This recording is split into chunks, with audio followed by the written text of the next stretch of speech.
I have two guest analysts with me for the rest of the program to offer their perspectives on some of the talking points that you might have heard on the show today. Professor Abiodun Adeniyi is here. He's a current affairs analyst, professor of communications and deputy dean of the postgraduate school at Bayes University in Abuja.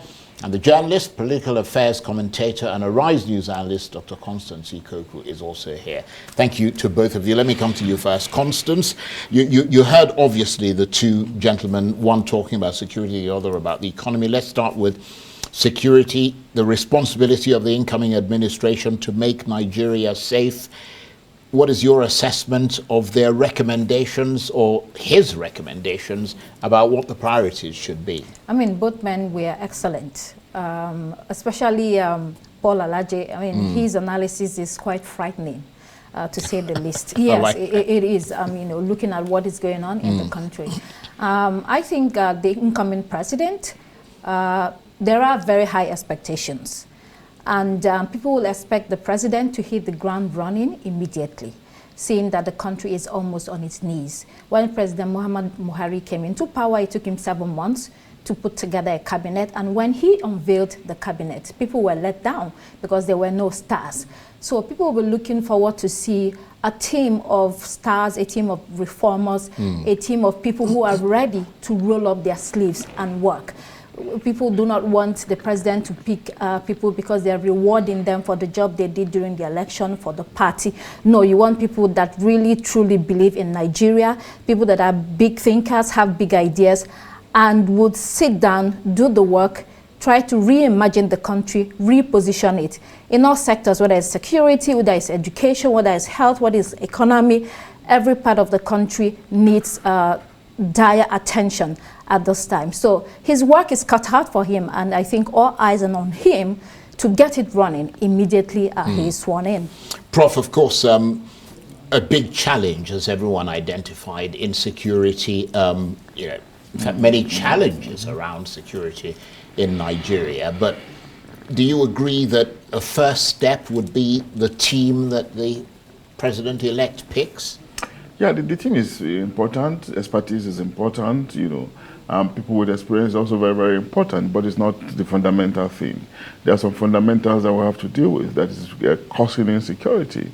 And of course, dealing with these fundamentals will take both the short and long-term measure. Long-term measures, long-term problems, are the problem of overpopulation, a problem of porous border, problem of declining resources, such that we don't have the requisite equipment to fight insecurity, and what about expertise, manpower in the area of, being able to contain these fellows, who... but that comes from choosing the right person who's going to run that sector, who can then fine-tune all these ideas.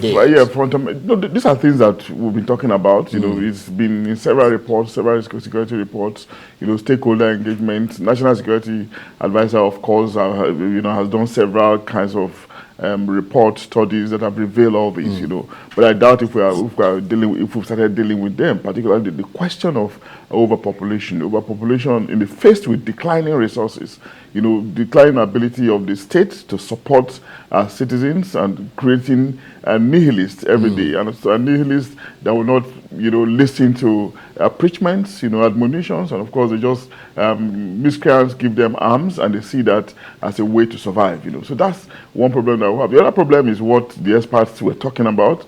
Paul and Amu, quite all right. Yeah. Those are administrative things, which is very, very okay. That's why I think expertise will come in, really. I mean, expertise will give attention to everyday needs. Every day, they'll be concerned about implementing everyday tactics, around, the overall measure that government will think about on a long-term basis. So the long-term basis are fundamental, may not be, it could be a product of expert advice, expert projection, but we need the experts to now, work on them on an everyday basis. That's where experience will count, I also want to say, and energy will count. Yeah, and of course, the language, the body language of the leader also matter.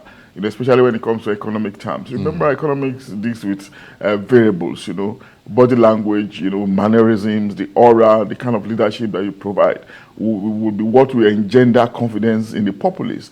and we'll begin to get all the indices right, as the case could be. Okay, and do you, Constance, Dr. Ikokwu, see that energy and that pace in Tinubu, who is about to come in? I mean, he's got great ideas, you have to admit, if you read his manifesto. Paul, why are you asking me? I said, Charles, why are you asking me this? I mean, we've said this over and over again. During the campaigns, people saw a very frail man stumbling and being incoherent. And so there were concerns that he may not have the energy and the pace that you mentioned to take on, this government. But he asked for this job. He has gotten the job. So he needs to move when he gets into power. There are a couple of things that he has to look at. For instance, cost of governance. Everything is connected. Paul was talking about the debt profile of the country and the fact that also, I think more than 70% of the recurrent expenditure is budget goes to recurrent expenditure. So you have to look at cost of governance. The second thing is wastage. There's so much wastage in the system. There have been government systems that were put in place a couple of years ago to try to manage the budgetary system, the expenditure, the payroll, and the cash management, and all of that. It's called GIFMIS, and then there's also EPIS. I don't know how far it has worked, but it has to be deepened, and we really, really have to look at that. You do not want a situation where people disappear with money. The former Accountant General of the Federation, I think his name was Ahmed Idris, made away with over 80 billion naira. How does that kind of thing happen? And then you have so many agencies of government that are quietly, hiding somewhere. People are sitting down there doing absolutely nothing, taking home salaries and pilfering money from government. You really, really, really need to rein in all of this.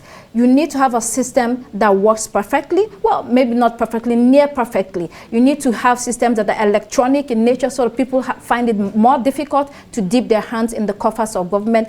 These are very important for him to move forward or for the country to move forward. And Prof, of course, the model that we use for making assessments in this country in terms of states is Lagos, and he presided over Lagos.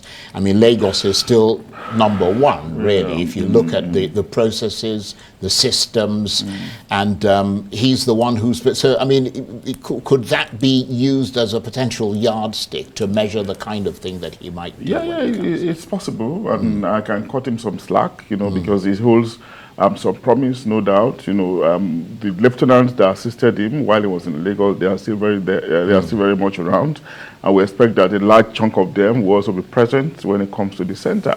In terms of performance, I don't have any doubt, because it looks like a very decisive person, a very courageous person, in the mold of President Olusegun Obasanjo, and even President Ibrahim Babangida. They can be very courageous when it comes to decisioning, and of course, they can be very hands-on, really, and they want to see, they are also concerned about deliverables. So that's the kind of person he is. I'm very confident that he's not going to, we're going to find him wanting in that area, provided the fears that we sometimes have about his health is not going to be a concern.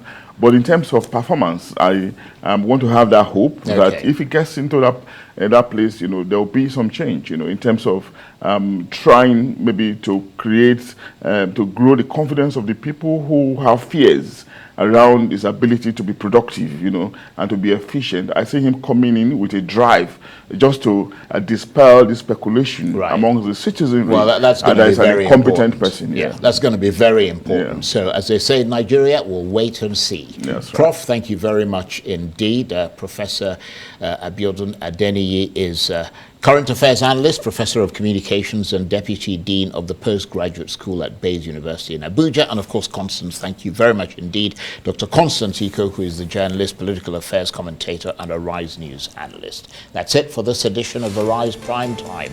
Join us again tomorrow. From me and the entire team here in Abuja, bye-bye and thank you for watching.